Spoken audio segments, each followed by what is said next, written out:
Bonjour à tous amis internautes, aujourd'hui nous allons voir comment maîtriser les sauts de page dans Excel 2013.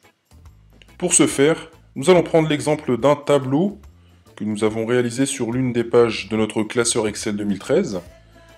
Vous allez vous rendre sur le petit bouton en bas à droite et cliquer sur Aperçu de saut de page. À l'issue de cette action, vous pouvez constater que notre tableau, s'il est imprimé tel quel, nous obtiendrons 3 pages distinctes. Donc le tableau s'imprimera sur 3 pages différentes.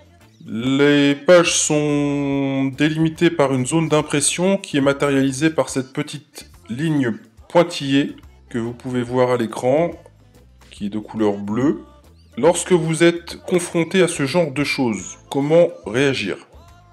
Déjà, pas de panique.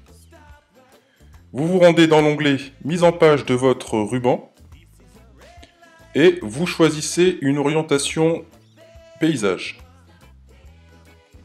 Donc suite à cette action, vous voyez déjà qu'on n'est plus sur 3 pages mais plus que sur 2, page 1 et page 2. Ce que l'on peut faire éventuellement, c'est sélectionner l'ensemble de notre page, définir une zone d'impression,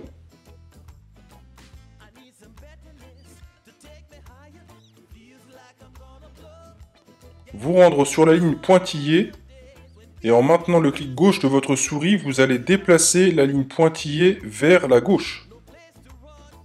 Comme vous pouvez le voir, je la décale colonne par colonne jusqu'à arriver au bord de ma sélection et je relâche et là j'obtiens une seule page à l'impression. Donc effectivement ma page, si je l'imprime telle qu'elle, elle sortira de cette manière. Mais poussons un peu l'exemple avec l'introduction d'un second tableau. Nous allons dupliquer notre tableau en faisant CTRL-C et je fais un CTRL-V pour le coller. Voilà, j'obtiens ainsi 2 tableaux. Je vais éventuellement changer la date pour que vous puissiez voir qu'il ne s'agit pas du même tableau. Je me rends en bas dans l'onglet Aperçu des sauts de page et là je constate que à l'impression il ne sortira que le tableau numéro 1 sur la page 1. Or je souhaite avoir les 2 tableaux. Ce que vous allez faire dans un premier temps, c'est sélectionner la première page et vous allez maintenir la touche CTRL de votre clavier enfoncé et vous allez sélectionner le second tableau. Vous allez relâcher la touche CTRL de votre clavier qui était enfoncée. Vous allez vous rendre dans mise en page, zone d'impression, définir les zones d'impression. Et là, magie, vous obtenez page 1 et page 2. Alors, on va pousser les choses un peu plus loin. Toujours dans l'onglet mise en page de votre ruban, vous allez vous rendre dans le petit bouton en bas à droite. Vous allez cliquer dessus. Et là, va apparaître une petite fenêtre flottante de mise en page où vous allez pouvoir retrouver donc le mode paysage. Vous allez cliquer sur ajuster votre tableau à la page et vous allez vous rendre dans les marges et vous allez demander à Excel de vous centrer vos 2 tableaux sur la page. À chaque modification, vous constatez que le petit dessin là se modifie.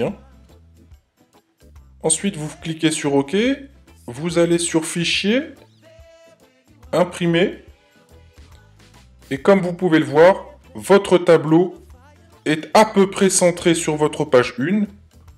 Il s'agit bien du résultat 2015. Et sur la page 2, du résultat 2016.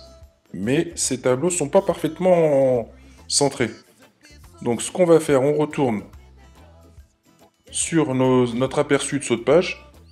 On va sélectionner notre tableau, notre premier tableau. En maintenant la touche CTRL enfoncée, vous allez sélectionner le second tableau.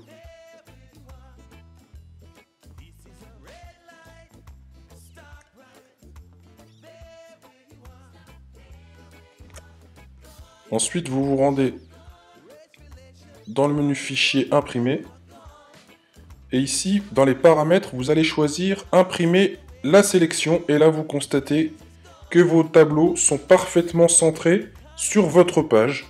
Page 1, page 2, résultat 2016 et page 1, résultat 2015. Voilà comment maîtriser les sauts de page avec Excel 2013. Je vous dis à très bientôt pour d'autres vidéos sur notre chaîne. Merci à vous.